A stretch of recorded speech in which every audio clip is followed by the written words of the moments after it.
Welcome to the Undisputed Podcast. I'm your host, Joy Taylor. On today's show, would reseeding the NBA playoffs make life more difficult for LeBron James? Plus, why Kawhi Leonard and the Spurs could be headed for an impasse. And would the Eagles still have won the Super Bowl if Carson Wentz was playing instead of Nick Foles? Skip, Shannon, let's get to it.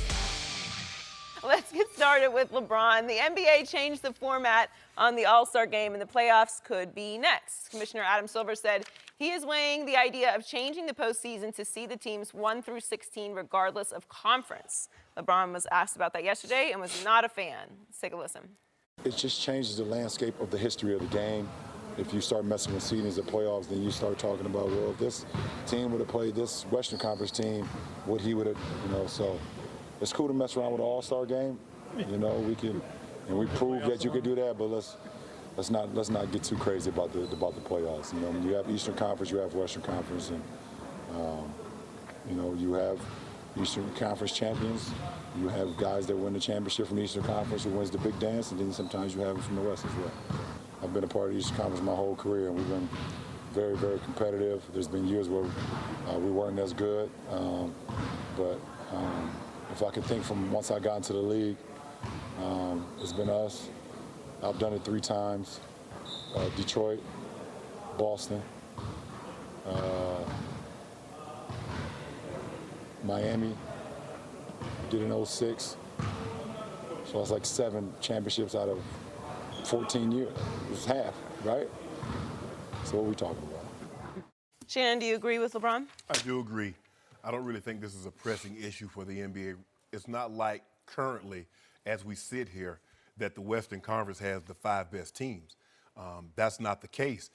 These things are cyclical. Skip, you know this. I mean, in the 80s, the Western Conference was represented by the Lakers, and in the East, it was basically the Sixers and the Celtics. And that's just the way it is. And sometimes you're going to have the West be up, and the next year or the next couple of years, the East will be up. So what next?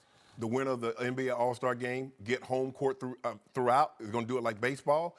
This is not a pressing issue. I don't get it. Why would it be so bad if we were to see the Cavaliers and the Warriors for a 4th straight time? I don't think that would be a bad thing. I get the Warriors are playing well and the Warriors look good over the last 4 years, and now Houston's seemingly come out of nowhere. We thought Houston could be good. I don't think anybody thought they would be this good, especially when you have 2 ball-dominant players in Chris Paul and James Harden. But they found a way to blend and mesh, and they've looked unbelievable. And they're going to be a tough out, Skip, because you're going to basically get 40-plus minutes of great point guard play. I mean, both guys have averaging basically about 9 assists a game. I think James Harden like a little over 9, and Chris Paul's around 7.5, 8. So you're looking at that, and you're like, wow, okay, this could be special. But I don't really see the pressing need right now to reseed. And if you're gonna reseed, why do you need conferences? Just play and just take the best 16 teams.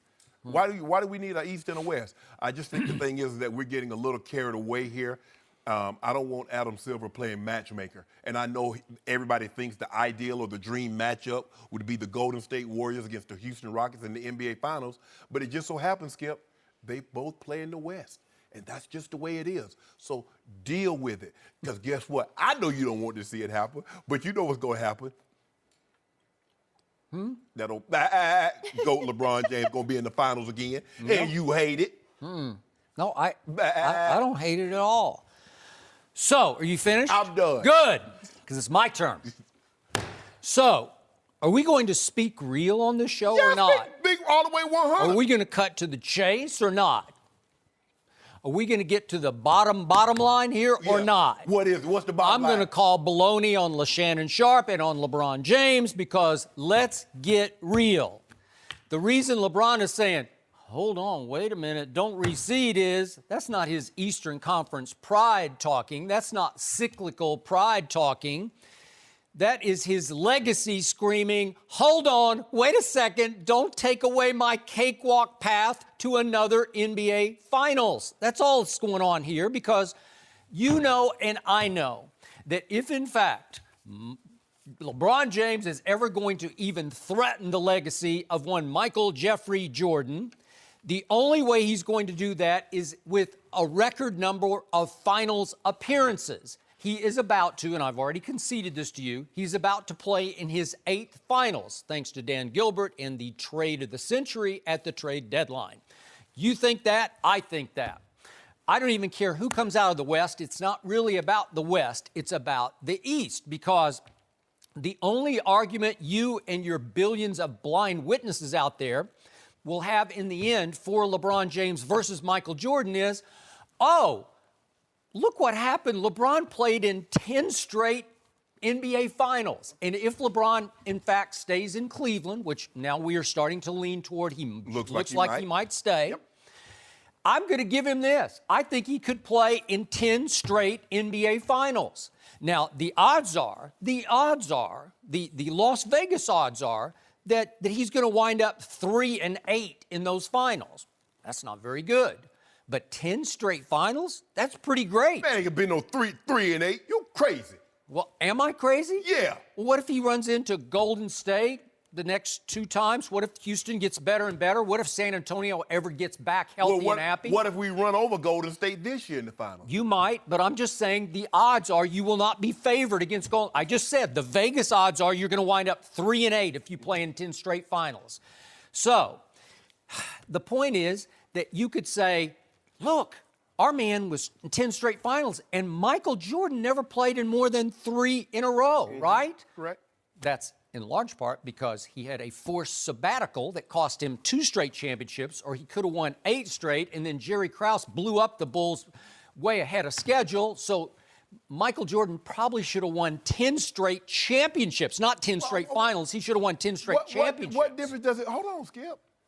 What difference does it make if Jerry Krause blows it up? If he's that guy, he doesn't need Phil. He doesn't need Scotty and Dennis Rodman. So if Jerry Krause blows it up, all you got to do is just do what you do, Michael Jordan, because you know you're the greatest player of all time. No, but he was loyal to a head coach who had been with him through all his championships. So he said, if he goes, I go. Yeah. And he stood by his word. And when so Jerry Krause ran Phil out the door in favor of Tim Floyd, that they used to joke about being Pink Floyd, Yeah. then Michael just stood right up and held a big press conference and said, guess what? I'm gone. So in other words, back in the late 90s, Michael Jordan was throwing his weight around, kind of like what LeBron is doing now, but LeBron gets ripped for it. Is that what you're telling me, Skip Bayless? I don't even know what you're talking about. You know what I'm talking Throwing about. his weight He around. threatened. He said, if he goes, I go. If who goes? Phil Jackson. You said Michael Jordan said if... Okay, but what did LeBron threaten? I don't even know what he threatened. No, you said, oh, he gets his way. Like LeBron Well, he James. took his talents to South Beach to join forces when Michael never took his talents anywhere. He took his talents home. Oh. He took his talents to the Birmingham Barons. Okay.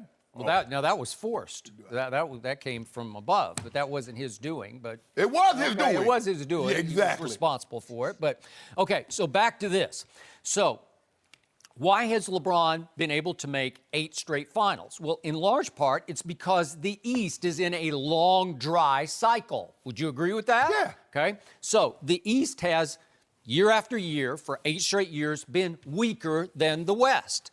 And while LeBron has had a virtual cakewalk, and I'm about to go through the cakewalk year by year, starting back with the Heat year in 2011, but while that's been going on, the West has had to battle through a murderer's row of much more powerful teams. So the West is beating itself up. It's taking its pound of flesh. It's getting worn out and beaten up physically by each other before it gets to a fresher LeBron and company. Mm-hmm. Wouldn't you say that's a big advantage for LeBron? No, it just happens kind of like the NFC's beating each other up right before they get to the Patriots. Okay, well, I'm just saying, but this has happened for 8 straight years. No, It's it been hasn't. big advantage LeBron in the East and when he gets to the West. Now, does he face a better team when he gets to the West? Yeah. Well, oftentimes he does. But that team has had a long, hard road to get to LeBron James, right? But Skip, but nobody said anything in an 8-year span when Michael Jordan went to 6 finals and won. Nobody talked about Okay, because the East was tougher than the West. Everybody agreed it was. Skip, listen, when we stop with this, Skip, just because you play a physical style of basketball, there's a reason why the ratings now are better than back then, for the simple fact nobody wanted to see that goon squad basketball. Okay, but that doesn't make it any easier than today's basketball. No. I'm just saying the East was better than the West in those days. It was just a harder path. Okay, well, let me ask you a question, Skip, if you don't mind me asking. Did you have a problem with Magic Johnson going to 9 finals in 12 years? Let's not change the subject unless you can beat me at this debate right here. Skip, Don't change the subject. Skip, just explain to me. No, I'm just explaining why LeBron is saying, hold on, let's not reseed so quickly because he would lose his cakewalk. Oh, it's a cakewalk. Well, it is, okay? So let's look at his cakewalk path. So I'm going to give you this. I'm going to go back to the first year, 2011. That was a little tougher. Let me get LeBron's up here. Okay, so he got Philly in the first round, 41-41, and it was a 3-1. Okay, but then those Celtics were still pretty potent. They were nearing the end of their run. That was the second round matchup that year.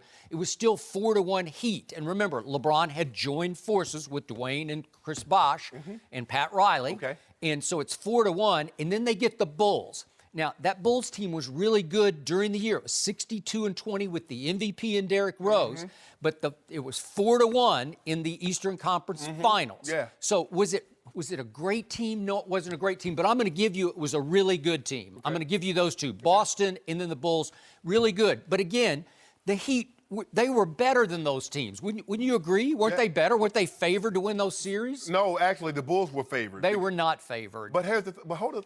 Skip, this is what I'm having a hard time understanding. Why is it a cakewalk when you have the best player combined with other players? Because D-Wade, at that time, D-Wade was virtually healthy, and Chris Bosh was up. Chris Bosh was a 20-10 guy in Toronto. But are you saying that the Heat didn't have the best team? They did, but I'm just saying then they had a little bit of resistance in 2012 because they had to play Boston in the Eastern Conference Finals, and it went to Game 7. And that's when LeBron was at his best. Game 6, remember the saving 45, game? And then the big Game 7. So I'm going to give you that was a little harder path, although the first two rounds were the Knicks, who were 36-30, and then Indiana. And they keep getting Indiana along this road. I have little to no respect for that Indiana team. I just don't. I've told you, Paul George is George Paul to me. He's not that guy. But you had a lot more respect when they had the Davis brothers and Mullen and all that. Did I? Oh, okay. Well, was Reggie Miller not serious business? Is he not a Hall of Famer? Is Reggie Miller better than George Paul? He is to me. So let me ask you a question. Is he not one of the clutchest shooters you ever saw? They had to go. Is George Paul when it comes to clutch shooting? Yes, he is. First of all, Paul George is probably going to be Defensive Player of the Year. He's a two-way player. He's playing unbelievable. Not going to be defensive player of the year. Look, they're trying to look. I don't want Adam Silver trying to play matchmaker because here's the thing: 6 of the top 10 teams reside in the East. The West have the 2 best records. Okay, the Rockets and the Warriors, 3, 4, 5 in the East, and then 3 more from the East make up the top 10. So why are we reseeding again? Okay, so let me finish. So if we look down LeBron's 8-year path, he's had 8 sweeps. And only twice has he had to go to a 7-game series in the East. And when I keep looking at all these Phillies and Milwaukee's and Charlotte's and it's just Detroit, and it's one bad team after another, and you know it, and I know it. Meanwhile, I got to refute your point. Now, you said only one time has he had to go to Game 7. Twice. But you commend Michael Jordan for not having to go to Game 7 in the finals. Okay, but he had to go to a bunch of Game 7s in the East. I told you yesterday and the day before, Michael's tough path was in the East, not in the finals. I'll give you your points, even though Utah was serious business. I'm not saying Utah's quite as good as Golden State, but it had 2 Hall of Famers, and it had half a Hall of Famer. It had an all-star in Hornacek who could shoot it like Clay can shoot it.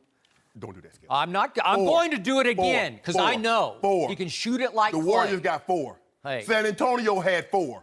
Yeah, well. Okay, so thank you for bringing up San Antonio. So now let's look at what's happened in the West over those 8 years. We have Murderers Row. We have Warriors. We have Thunder. And obviously, for a while, it was the KD Russ Thunder, and it was the KD James Harden and Russ Thunder. That Thunder, and then we've had lots of Spurs, obviously. We've had the Kobe Lakers near the end, but we still had Kobe's Lakers in this 8-year run. And then we've had the Rockets, sometimes rising, sometimes falling, but we've had a whole lot of James Harden. Then we had the Mavericks in 2011, who were the champions. We've had the Grizzlies, who twice won high 50s games in this stretch run. And we've had the Trailblazers, who have twice won 50 games. This is Murderers Row. This beats the hell out of whoever's going to finally get to LeBron James. So it's been completely imbalanced. Yeah, it has been. You know it, and I know it. This is irrefutable, and this is why LeBron is saying, Don't reseed. No, Please Skip, don't reseed. Skip, it's been like this. In the 80s, from 80 to 87, two teams represented the East, the Celtics or the Sixers. In that same time span, only two teams represented the West, the Lakers and the Rockets. It's always been like this, Skip. Why are we making... A while, the East was murderer's row in that Michael Jordan stretch as he hit the league in, 84? Look at what was going on with Bird Celtics and the bad boy Pistons and the Magic Lakers. Look what was going on. The bad boy Pistons came along in the late 80s.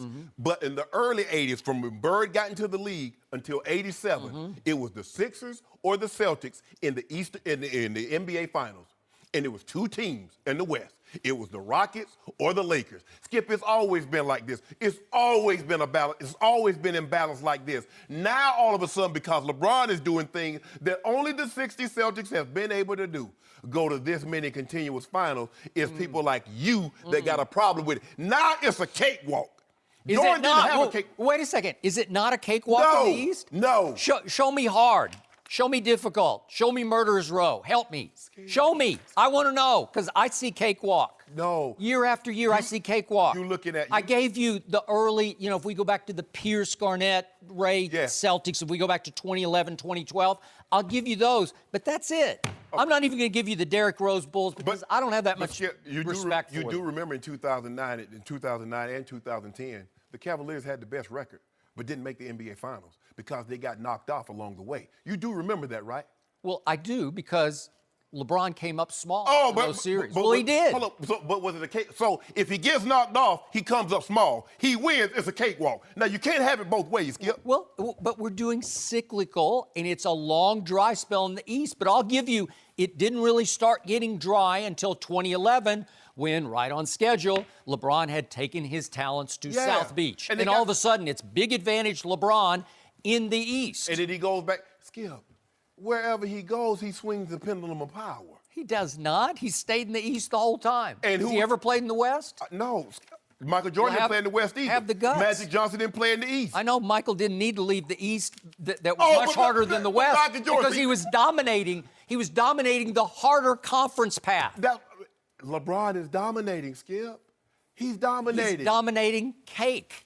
Skip, he's dominating cake. Okay, of those he can have his cake and he can eat how many it too. How many of those teams went to NBA Finals that what you call them knocked off? Who's Jordan. what you call him? Yeah, Jordan knocked off. How many went to the finals? Yeah. How did they do? That he knocked off on the way? No, I'm just saying. Once he got out the way. Jordan. What did he do? When he left? Yeah. When he went to Washington or retired? No, I ain't talking about when he went to Washington. I don't even want to remember that, Michael. Okay, I'm not sure. I don't get your question. Skip, the thing is, you keep talking about these teams. The Knicks had one Hall of Famer, Patrick Ewing. Well, is Mark Jackson a Hall of Famer? No, is Charles Oakley a Hall of Fame kind of impact player? Skip, he is to me. No, Skip. He is to me. They don't have a Hall for that, Joey. They don't have a Hall of Fame he should be in. A Hall of Fame, or I don't know it's going to happen. Was it a tough team? Was that a tough Knicks team? They played Skip. Woo. Nobody. Do you want to see a 70-68 ball game now? The NBA that's not got the rid of argument. that. I get it. No, it was ugly. It was like a big wrestling match. But I'm just I got it, but it was hard. But I'm trying to figure out, when LeBron James gets knocked off, he chokes. If he gets to the final, it's a cakewalk. How is it both ways? How can he win? Well, I never say he chokes in the East. Yes, you did. No, you said he choked. You said he had the all-time choke job when he lost to the Celtics and he lost to the Magic. That's what you said. He had the ultimate choke job. Well, his owner accused him of quitting. Okay. I just thought he shrank. But okay. Those are two different things. I don't think so. Well, but he anyway, came up small. Okay. Go look at it. Okay, Just go look at what happened. He comes up. If he doesn't get to the final, he comes up. Okay, small. but I haven't even brought any of that up. That's not part of my argument. I'll give you his first time around in Cleveland. I'll give you that. So why did Skip? If you say he's the best player, and there's a reason why the Bulls were winning, because they had the best player, right? Right. Okay, the Cavaliers and the Heat are winning because why, Skip? They have the best player, right? When he was with the Heat, they had the best players. Am I right? So how many of them made All-NBA when LeBron was there? The Heat? Yes. What do you mean? First team All-NBA? First team, second team, third team. Name one, Skip. Well, Dwayne should have made it. See, there you go with all this should have stuff. This is what we know. Michael Jordan played alongside Scottie Pippen, who was first-team All-NBA. Was he or was he not? He was a product of Michael Jordan. I was there. I covered the team. I should know. Okay, how about you should know. Yeah. What happened when Michael Jordan left? Was Scottie Pippen not first-team All-NBA? When he left, well, then Scottie went to Houston. And then No, stop, Skip. And you know he was a blown Hugh Hollins call that kept Scottie Pippen from the Eastern Conference Final. You said it yesterday, Skip. I can play the tape back. Yep. No, you said it, and I said yes. Okay. You're just, excuse me, stating a fact. Yeah, okay. So I'm saying, so really, this is what we also know. That Michael Jordan, you keep on talking about all this, he didn't win until Scottie Pippen got there. Well, I mean, LeBron didn't win a championship until he went to play with Dwayne Wade. And Chris Bosh. And Pat Riley. Yeah. Okay, but was D. Wade healthy all those times? You remember, that's what got LeBron up out of Miami. Them bulky knees. He was healthy enough to get him to 2 championships. Oh, he got him there. Finals. Hold on. I could have swore in those 4 years there, LeBron was twice the MVP and finished runner-up the other 2 times. LeBron was amazing. I'm just saying, did he have a championship before he played with Dwayne Wade? Was Ray Allen an all-star? Not with the Heat. Yeah. Not with the Heat. Did he make the greatest clutch shot ever? Hold on. This is what we do. This is how we do. Hold up. This is how we do. Let's do it like this here. Michael Jordan leaves. Scottie Pippen gets them to the Eastern Conference Finals. LeBron James leaves Cleveland. They're in the lottery the next 3 years. He goes to Miami. They win 2 titles. He leaves Miami. They don't make the playoffs. And that's what we know. If you really want to get specific about this, then what happened in that Eastern Conference Finals, the final game? What happened? Scottie Pippen winds up on the bench with a migraine or something. He won't go back in the game. He had a migraine. You remember this? Yeah, I do. Huh. But I also Does remember. that mean he's that guy? No, I remember the first time they lost to the Detroit Pistons, and he had that migraine. You remember that, Skip? He's had a history. You making it seem like he got scared or something. Don't do that, Skip Bayless. Don't do that. No mercy. This is the Undisputed Podcast, and I'm Shannon Sharpe. Before the show moves along, I wanted to tell you today's show is brought to you by Buffalo Wild Wings. It's that time again, that familiar crossroads of choosing between basketball and hockey. You can't choose? They're both on. Why are they both on? Relax. We have a solution. Buffalo Wild Wings. Rather than fill your living room with TVs, come into B-Dubs. We've got hockey and basketball on, each playing on dozens of screens so you don't have to choose. And to complete the trifecta, we can ensure you have access to all the sports foods you crave. From our selection of America's favorite wings and any of our 21 signature sauces and seasonings to shareable favorites like cheddar cheese curds and fried pickles, you'll have everything you've ever wanted.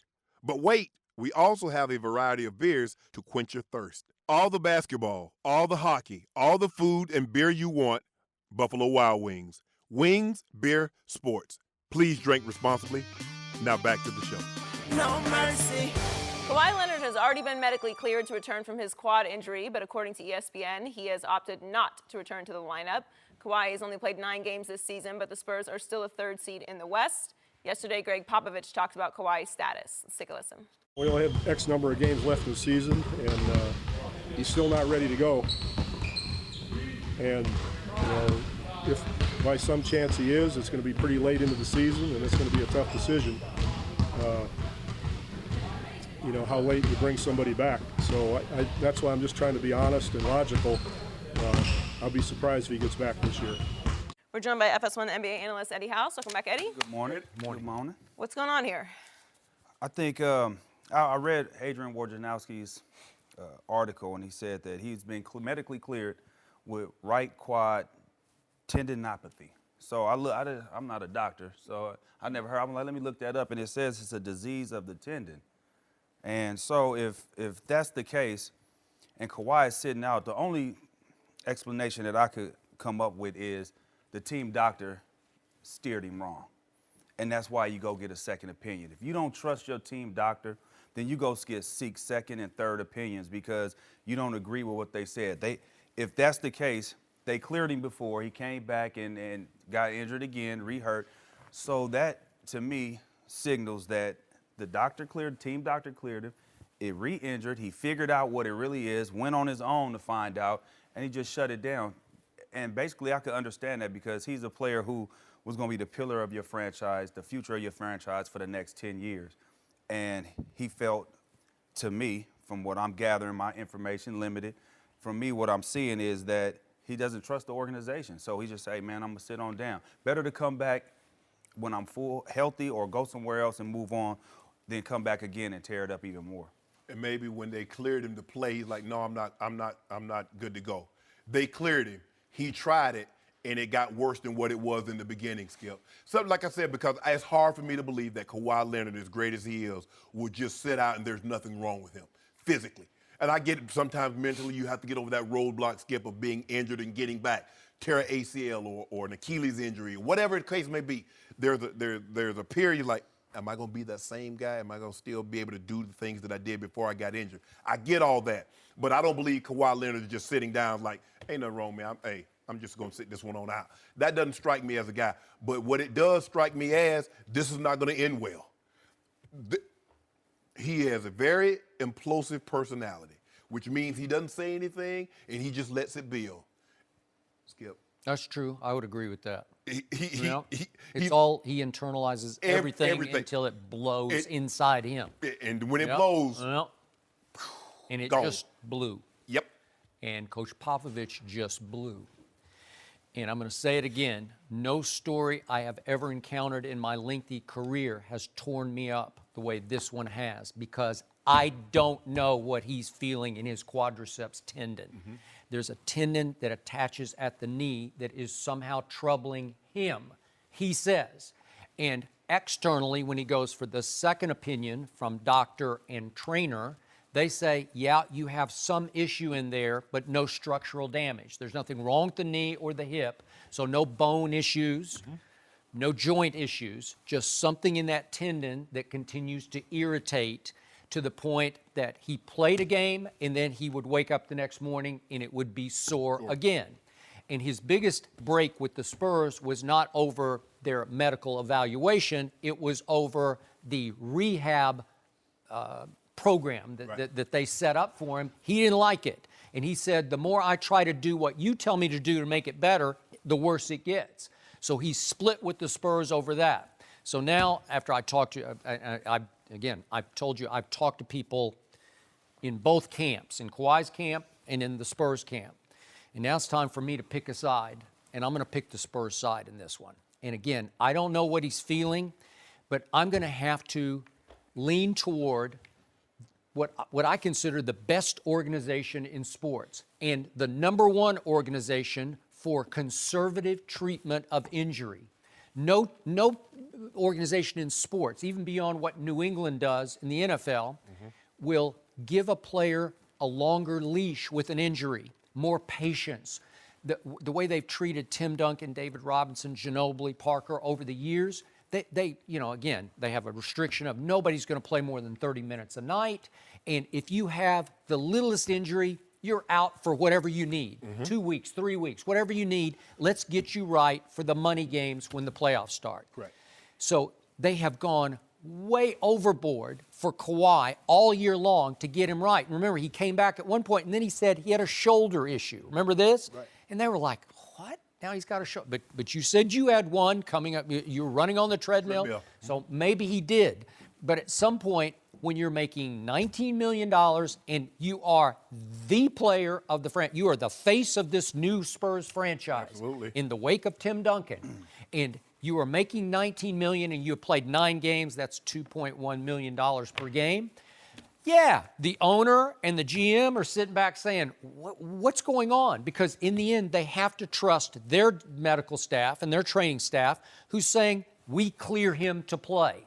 So I'm going to bank on them. I'm going to bet on the Spurs that they're righter than Kawhi is. Does he have something that's irritating and troubling him? I guess so. I'm going to give him the benefit of the doubt because he's a high-character kid. He works hard. He practices hard. He gets up extra shots. He does all the little stuff.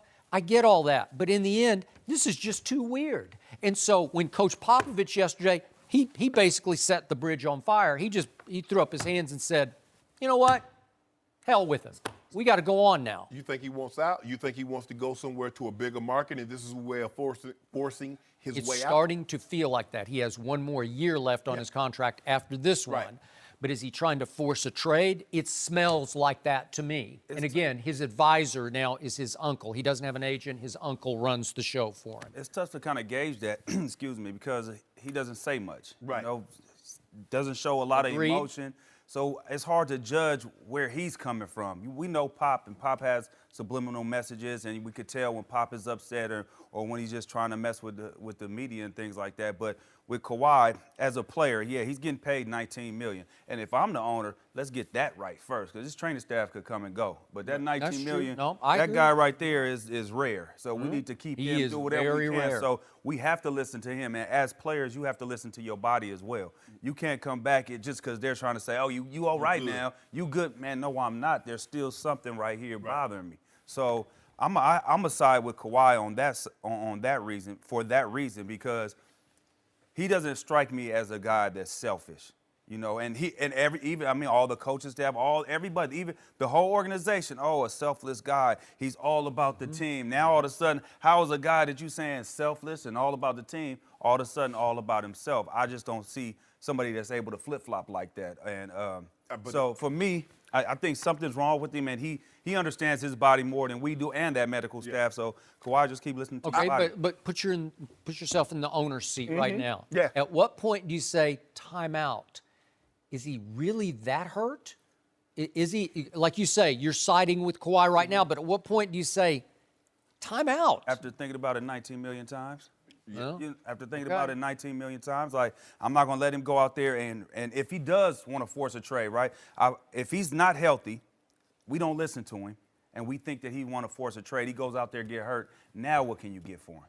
You can't get anything for him. So let him get healthy. He has one more year on his contract. If he's disgruntled like that, you'll be able to get the max for him. Whatever the max will be, whatever that bar is, you'll be able to get that for him. You mean in trade? Yeah, in trade next year. Well, you never go get equal value for a guy like that. I don't think so either. Not Boogie. Like when you trade a superstar, you're not going to get equal value because the teams know that you need to move him, and so everybody lowball. I didn't say you're going to get the best deal. Oh, that you can get. take That's the what best I'm deal. saying. But the thing is, Skip, okay, let's say he wants to go to a bigger market. For what? He doesn't have the personality. He's not charismatic enough to move product. I agree. And what player doesn't want to play for Greg Popovich? Yeah. I mean, does LeBron not want to? Wouldn't that be like a dream to play for Pop? Yeah. Most people, I mean. Kobe wanted to play for Pop. They all want to play for But Pop. everybody can't play for Pop, and this guy can, and Right. if he would be out there. It's just like, look at his face up there. That's how he looks no matter what. He go dunk on somebody, he looks like That that. is true. He gets That his is true. foul out the game, I he looks agree. like that. So you're right about going to a big market, that's not going to work. Yeah. And, you know, it would help me a lot if this afternoon he would do a big press conference, like some players would, and say, let me explain to you exactly what's going on with my quad, but he won't say a word. Yeah, the dude have a triple. He scored 40 against Cavaliers, and he didn't want to talk. No. He that's not him. He's playing for the perfect coach because his coach doesn't want to talk. He doesn't want to talk. And San Antonio is perfect for his personality, Skip. He doesn't want the limelight. He doesn't want to be in a place like he can't have. He go to L.A. or he go to one of these big markets. That's not him. I mean, he's like.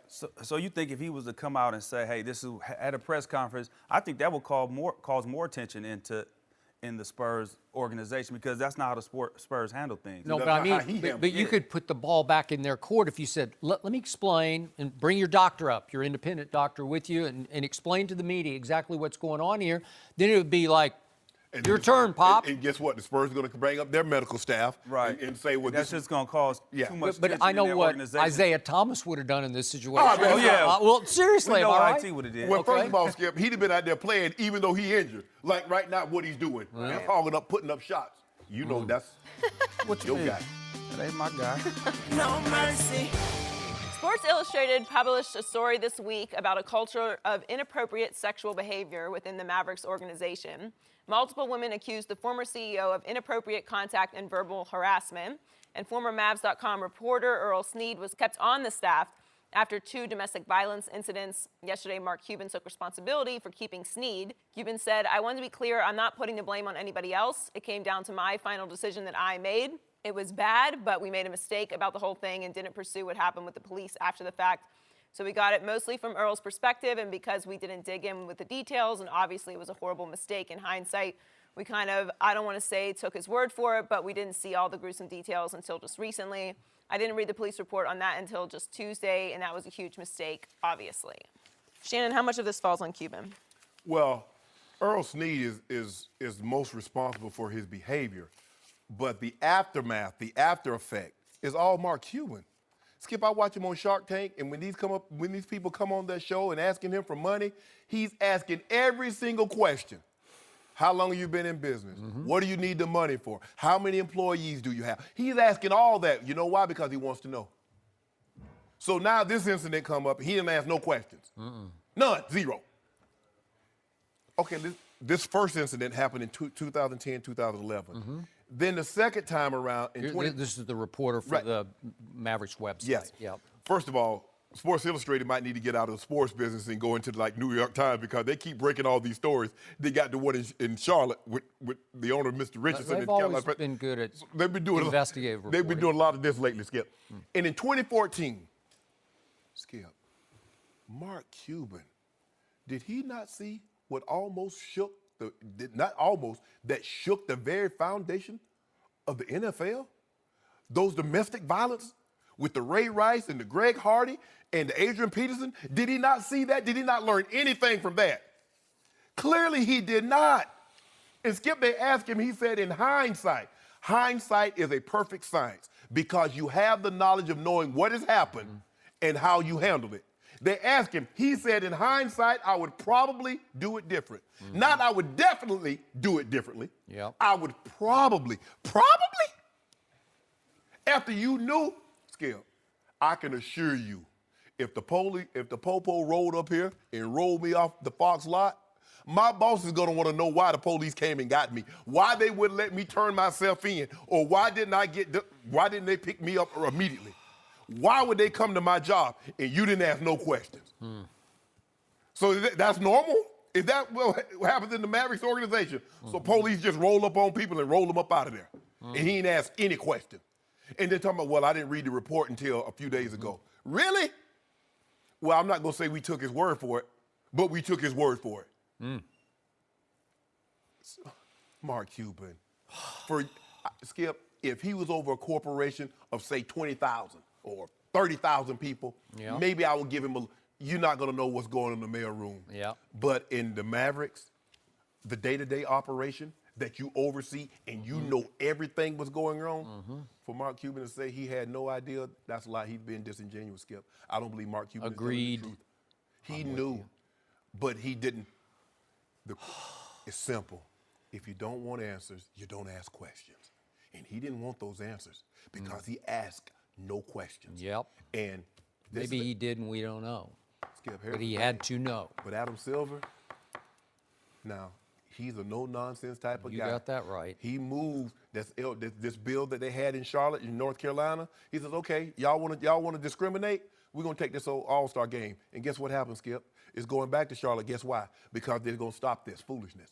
Now, he has the ability to suspend an owner for as long as he wants to and impose fines up to $2.5 million, $3 million. Mark Cuban, you're going to have to pay a big fine. But you're not out of the wood. Now, he's ordered an investigation.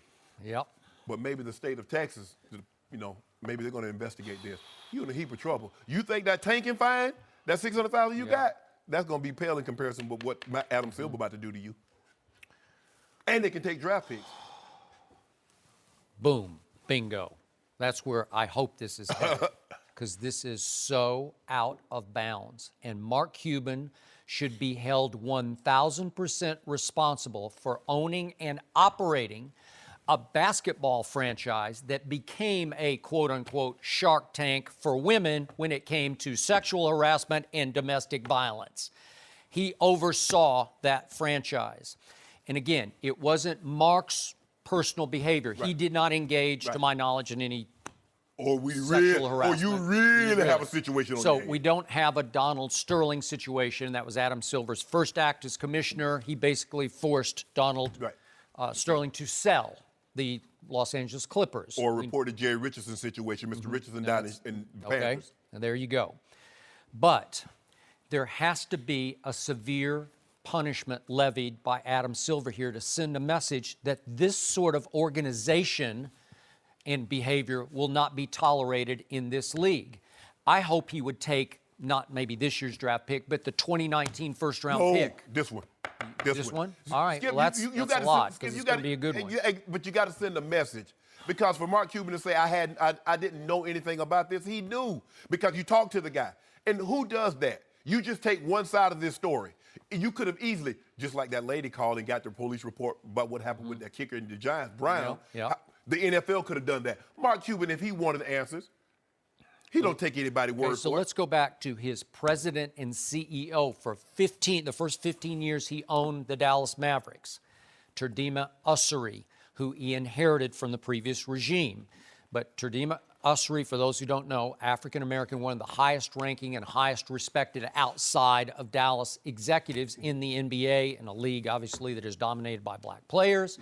But Terdema Ussery was a serial sexual harasser who had been accused before Mark bought the franchise in 2000. In 98, he'd been accused, and they had to replace the HR director just so they could bring in a guy who would ride herd on and try to save Terdema Ussery from himself within the confines of the organization.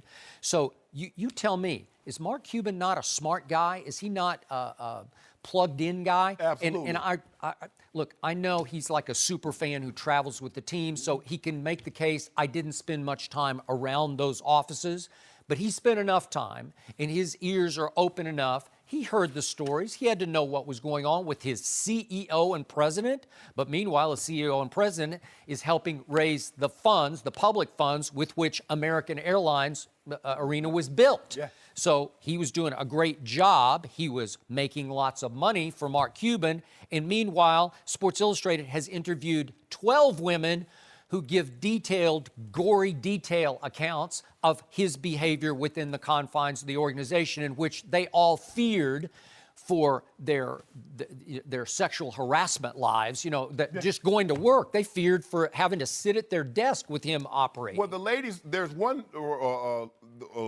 lady said that when I was around the players, my anxiety went down. Yeah. When I was at my desk, the anxiety went skip.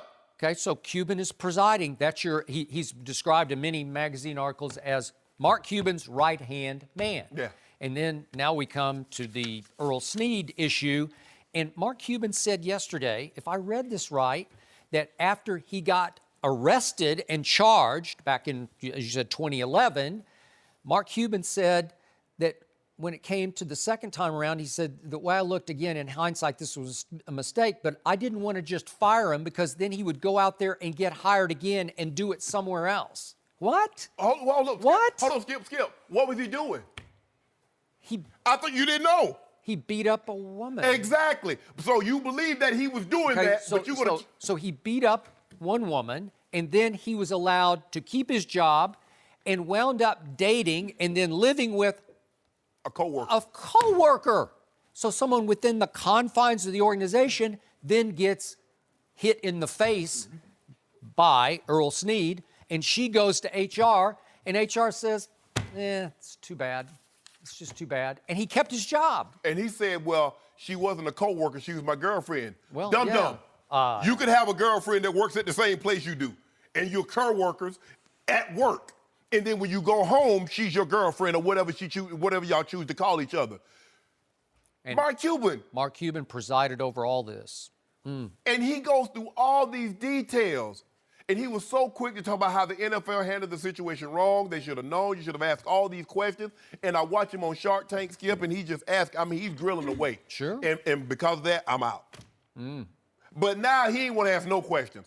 The very people that work for him, not people that's trying to solicit funds from him, the very people that work for you, you ask no questions. Yeah. Because you didn't want to know. You know, Mark, look here. You don't come from where he came from, rise up through and make the amount of money that he made because he made a lot of money and not be smart enough, Skip, and not totally be a agree. smart man. Yeah. He knew what was going on Help and us did out nothing. here, Joy.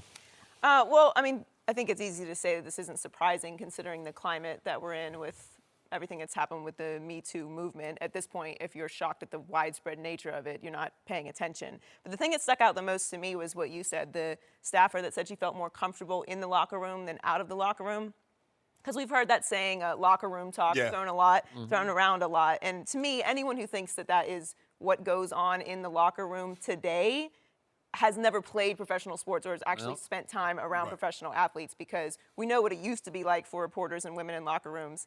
And I've been in locker rooms on every level since birth, from pee-wee to high school to college, professional, every single level, and that is just not the experience. But that's what stood out to me, is that it's funny that the locker room is the safe place and the work environment isn't. But when it comes to Mark Cuban, it's impossible for me to believe that when you say out of your own mouth that you are involved in every level of your organization, you said that. We didn't say that. You said that you had no idea what was going on with your CEO that was there with you for 15 years. I mean, at what point or another are we stupid? Yeah. That's how you're treating us, because you were the one that said it. So I doubt this is the end of this in any way. And it'll be interesting to see how the NBA handles this. But when I heard the story, the thing that stuck out to me the most, because, you know, Mark Cuban likes to say a lot of things. When you mentioned Donald Sterling, if you remember, he said that while he felt like Adam Silver had to do it, he thought that taking away the team was a, quote, slippery slope. And when he said that then, I thought that was interesting. Like, why would you be caping up for Donald Sterling in any way? Interesting. Unless that is true. it was something about your organization that wasn't on the up and up. That's a And good point. here we are, because obviously in 2014, we have these stories going on. So if you just follow the details, it seems like this was not something that no one knew about. The bottom line for me is this isn't over, and I wouldn't be surprised if now that this story is out there, there are more organizations that come under fire for things like this. Could be. But bottom line on Mark Cuban, I have always thought he got a pass, in part because he is a TV star and people find him very entertaining. The media has always liked or loved Mark Cuban because he is a quote machine. He'll say anything. He'll take on the league. He's been a literal maverick of an owner for the Mavericks, that he's against the grain. He's rebellious. He was a thorn in David Stern's side. He was always anti-referee. He's making gestures at the referee. He's getting fined right and left. And the media found him to be a media darling because he's very entertaining. He will fill your notebook. And because of all that, I think he got a little bit of a pass. People looked the other way and thought, Cuban's a good guy. He's fun. He's entertaining. We don't see owners like that. No, he's we in don't. jeans and T-shirts. He's in jeans. He's running on the court. He's a player's guy. Right. He looked like a little frat. He's a frat boy. He's a frat boy. Because remember, he go hang out with Chandler Parsons. They drinking beers and doing all this stuff. And that's not normal behavior for an owner. Nope. But, boy, he's in the deep one here. Yeah, we'll see how the NBA handles it. No mercy. Trae Young and his Sooners are struggling big time. They've lost 6 straight, and Trae is shooting under 20% from three-point range during the streak. He's averaging nearly 20 shots a game this season, and the last major conference player to do that was Ball hawking. Eddie House of Arizona State nearly 20 years ago. Bleacher Report asked a number of NBA scouts to see if they were still high on Young, and the consensus is still positive. An anonymous scout said, "I still believe in him. Teams are targeting him with their best defender, double teams, and pressure. He needs his teammates to step up, and they're not. Put him with 4 pros, and things are different. I respect that Trae still plays hard and that he still gets assists." Ball hog Eddie House. And we're Proud of joined by the guy we just basket mentioned, making. Eddie House. He was. How much faith have you lost in Trae Young with his recent I struggles? haven't lost none. I do a radio show on XM on Saturday nights, and it's the college wrap-up show. And I told my co-host, Mark Morgan, like 3 weeks ago, I want to see him right before conference tournament starts up, because he's being used so much. He's being asked to do everything.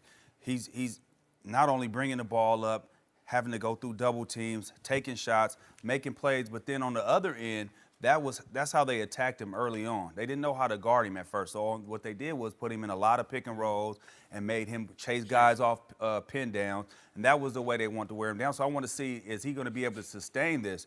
Because once you get tired, your legs go. First thing that goes when your leg goes is your jump shot, and that's what he's struggling with right now. So I think he's just tired. What they have to do, the coaches, this is where the coaches come in.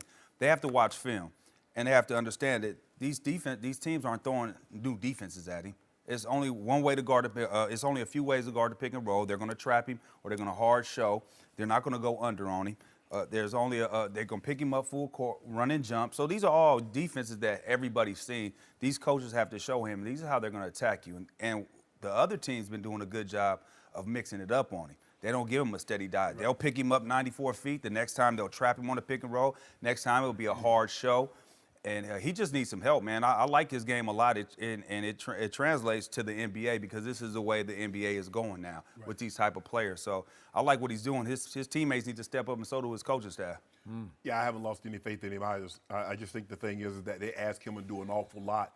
And when they're clearly their best player, they're saying, we're not going to let you beat us. If somebody else, hey, you want to hand out 20 assists and your guys can make shots, I'm going to live with that. But I'm not about to let you get 40 and 10 because then you're not going to beat them getting that. And like you said, they're picking him up. Well, maybe let somebody else bring the ball up. You know, they're running him off screens. I mean, when he plays defense, they're picking him a lot. They're making him run. They're making him earn those shots that he's taking. 19 shots, that's a lot of jump shots because he is a jump shooter. And then he's having to do an awful lot, Skip. But I haven't lost any faith in him. Like that scout said, you put him with other guys that can make shots because right now you don't have guys in Oklahoma that can't make shots. And that makes their job a lot easier because he's struggling. They can't make shots, so why do I need to change up anything? It's not like they need to send a double team with those guys because they're getting off. They're not. So he'll be just fine. I don't see 29-9 in the NBA. But, Skip, when you could score and if he was just a scorer, I might be a little more skeptical. If he just assisted the ball, I would probably be a little more susceptible. But the mere fact that he can get you 28, 29, and 9, he'll be just fine in the NBA. So I grew up a Oklahoma football and basketball fan, and I've watched a whole bunch of Trae Young games this year because I was waiting to see what I saw. So I haven't lost faith because I didn't have any to lose. I wanted to see what he showed me as he got worn down through the year because he is a slightly built, very young man right now. And I don't know if you saw him in AAU. Did you I seen him in AAU. I never crossed paths with him, but I seen him. Okay. So what I see is he has been dramatically overrated as an offensive force. He can do it some in college basketball, but I do not see explosive quickness and athletic ability. I don't see any Allen Iverson in him whatsoever. And trust me, he gets a whole lot of shots blocked at the rim. So he's not a dramatic leaper. He's not a finisher. Nope, he's not that guy. And his shot, his three-point shot, which he will shoot from Ponca City, Oklahoma. You know, he'll shoot it from way distance, like beyond Steph distance, is more of a set shot than Steph shoots a real jump shot. So Steph can rise over just about anybody and get his shot. This kid is getting his shot bothered by defenders who are getting up into him because he can't really, they figured out, go around them the way you would think he could go with an explosive first step. He doesn't have that. What he is a gifted passer. Like, again, you keep saying once a generation. We had Lonzo coming last year. But he's up in Lonzo's league as a see-it-before-it-happens passer. So that's going to translate into the next level. Right. Now, he's going Steph Curry with fancy passes, crazy passes, trying things he doesn't need to try. And by the way, his team is better than it's played. There are other scorers on that team, but they've lost 9 out of 11 games because Trae tries to do the whole world every night. You know, he tries to do it all. And he's trying passes he shouldn't try, and he's taking shots he shouldn't take because he's 5 for his last 32 from 3. That's hard to do, man. That's 16% over 4 games. Yeah, but Skip, they have guys that can, but they can't go get their own shot. No, not like that, but he's got shooters. Yes, he needs to set them up. Not knockdown shooters, not consistent knockdown shooters. They're decent shooters. They could get but during this stretch where he's been struggling is the fact that nobody can get their own shot. Right. He has to create everything for everybody else. And again, that goes back to coaching. Coaching needs to set up teams. Again, I don't know what you think of Lon Kruger, but I have him as a top 5 coach in this country. He's a top 5, but he needs to work on some things. We can always get better. And how you going to get your team better? You need to make him better and the guys around him better. That's his job. Skip, if you look at it, let's take LeBron, and I'm not trying to say Trae Young, but LeBron James was getting Jay Crowder. He's getting guys these open shots. The difference is Rodney Hood, Jordan Clarkson, these guys are knocking the shots down. Okay. And Jay Crowder knocked him down in Boston, and I don't know what happened. Is the stage is too big? He left it in Boston. Okay. All right. I got you. But there's nobody better at LeBron than getting snipers shots. Yeah, right. Nobody. So now if these guys start making shots that they were – because when he had that hot streak, Skip, the dude was scoring – had 40 and 15 assists. The guy was having 20 and 20. Like, what? They were guarding him different. Right. They were guarding him different. Okay, but because the other coaches finally said, he's the whole show. Right. Let's just put 2 people on him or put our best defender on him with lots of help, and you just play for Trae Young because he's going to try to do the whole thing by himself.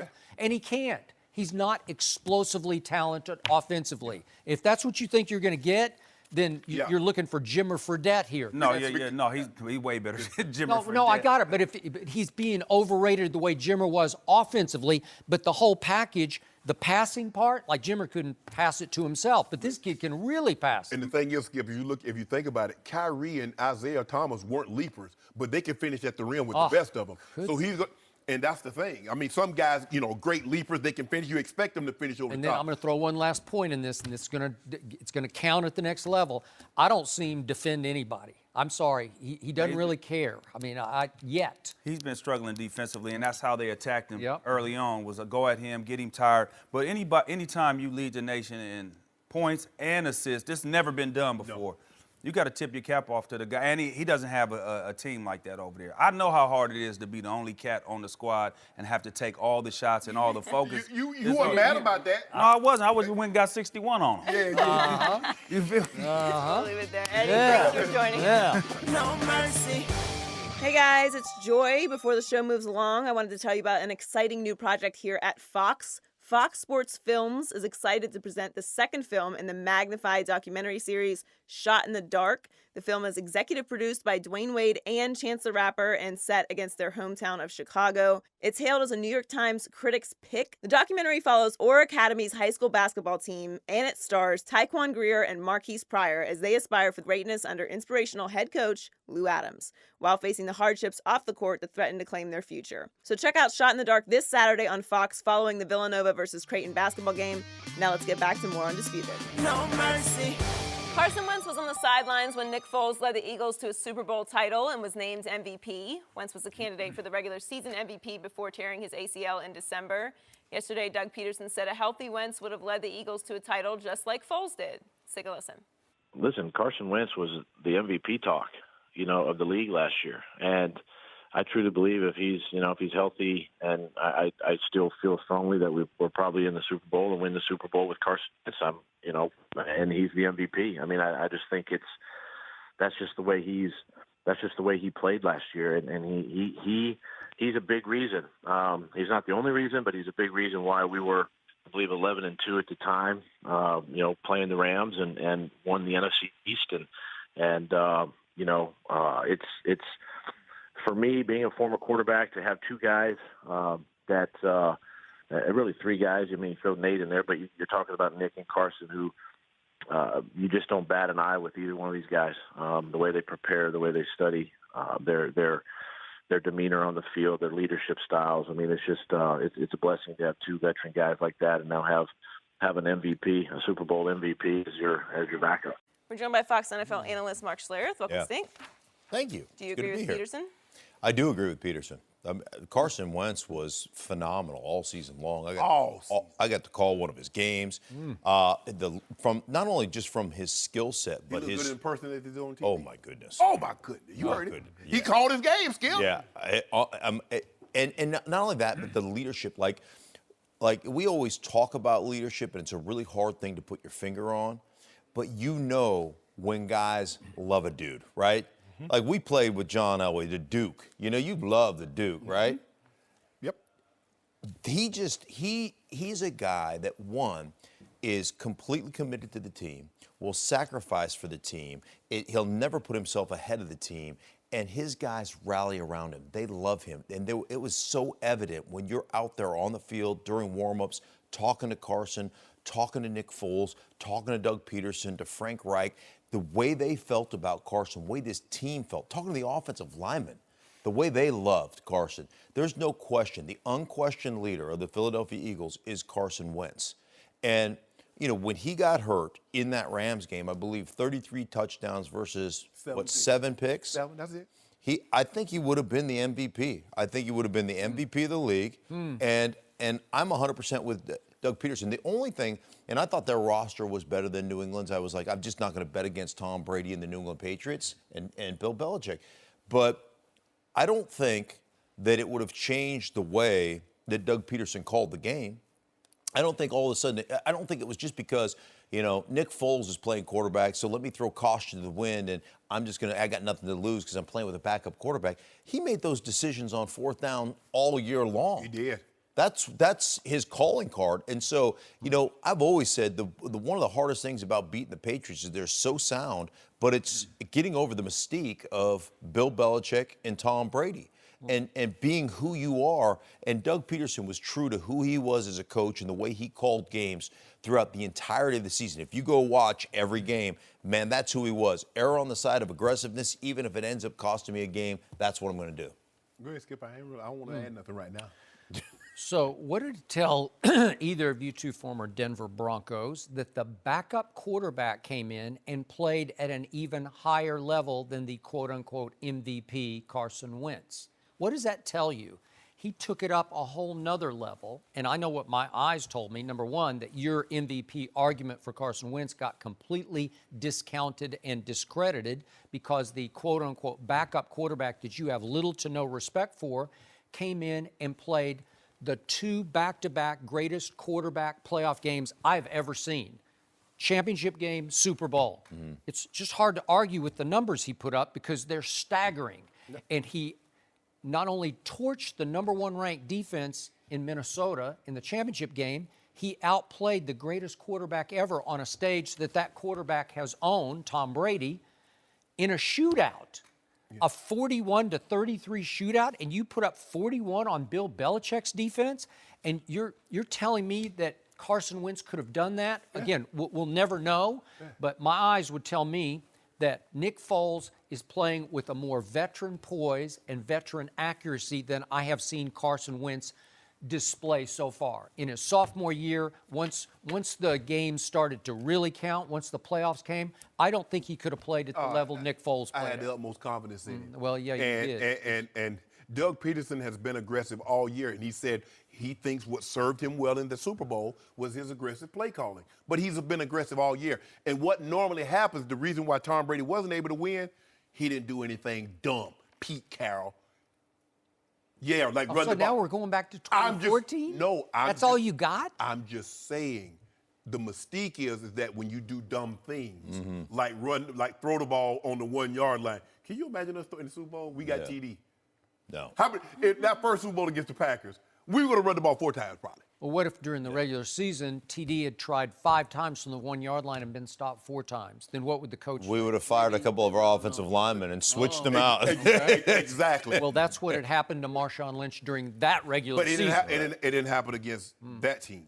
So I don't worry about the regular season. Super Bowl is a different animal. Guys get down and get because the money's on the line. I'm tired of you trying to minimize Carson Wentz because what he's trying to do, you don't know. I know this sneaky rascal right here. What he's trying to do, he's trying to minimize Carson, but he's going to talk about his guy that's up in Dallas. I haven't said a word about my guy in Dallas. Did I say a word? No, you didn't say, but I know what you're trying to do. No, you're thinking that I'm thinking that, but I'm not thinking the most interesting thing to me about these 2 quarterbacks is really, you think about it, and one of the epic rants ever was Jason Kelce at the parade, talking about how they were disrespected.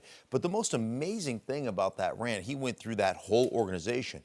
But Doug Peterson, you think about this. The last 2 games of the season, when Nick Foles took over, people were like, well, they're not going to win anything. Because Nick Foles did not play very well. The first quarter of the first playoff game against Atlanta, he was awful. And, you start to look at coaching and the way you can put players in a position to, 1, have some success so that success breeds confidence, and that confidence carries you to a championship. And that's what Doug Peterson did. And I believe he'd do the same thing for Carson Wentz. And I believe he did it during the season. Nick Foles, remember, he had no training camp because he was hurt when he first came back to Philly. So he hadn't played a lick of football all the way up to getting thrown into the fire against the Rams here in Los Angeles. Late in the game on a 3rd and 8, did he not convert it to save the game? Yeah, he did. And then he did not play very well the next 2 games because he hadn't played football all year, and they were trying to call Carson Wentz's plays for Nick Foles, and they're a little different, if not a lot different.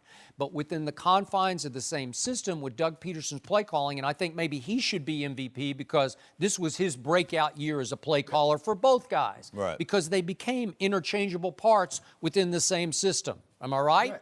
Because once they had the week off and they could throw out the Carson Wentz plays and bring in some new Nick Foles plays, mainly off that read option, that option pass to the weak side.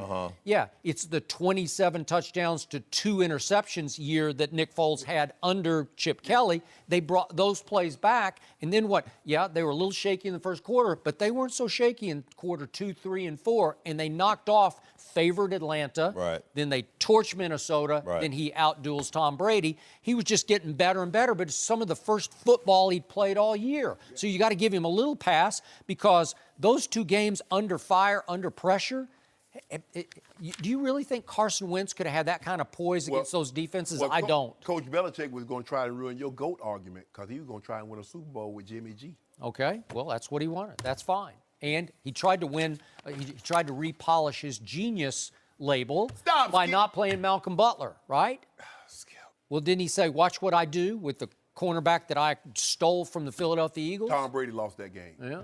Tom Brady, so he threw for the most yards in the history of the playoffs in that game, and he lost the game. The most yards he put up, the most points any losing team has ever put up in the Super Bowl, 33 points. You heard what he said?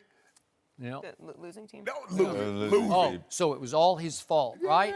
So he played one of the great quarterback games in the history of the Super Bowl, but he was at fault. I know you. So I had studied this, and I had a feeling that this might come up, so I went back and freshened my notes. Like Skip, I throw my notes away, but I have this write it down. Do you know on the looks first? like you have a whole notebook of notes. Do you know the first 4 drives, the New England Patriots? What did they do, Skip? Did they get the ball in the end zone? Who's the quarterback in New England the first 4 drives of the Super Bowl this year? Timeout. Had New England ever scored in the first quarter of any Super Bowl Tom Brady's ever played? Ever? Ever? I said the first. Well, ask me that about every Super Bowl, because the answer is 0, 0, 0. Is that Coach Belichick's fault? No, but who won 5 Super Bowls for Coach Belichick?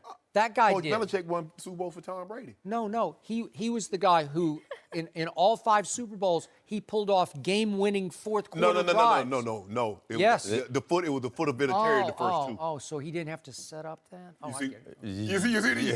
But now you don't want to give Aaron Rodgers for hitting crossbar. Remember, it was Aaron Rodgers. Don't bring Aaron Rodgers into this conversation. That is disrespectful to Tom Brady. I will say this is a great point. They drove the ball early in that game and came away with field goals. And the one thing you always talk about, and a missed field goal. And one thing you always talk about is anytime you kick field goals, especially in championship type of games, you're 3 points closer to losing. And that is, I think it might be a Troy Aikmanism, but that is 100% true. Skip.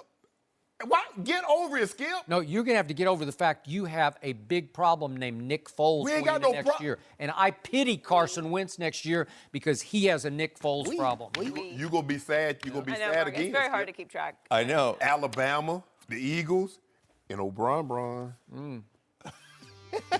Mark, thanks for joining us. No mercy.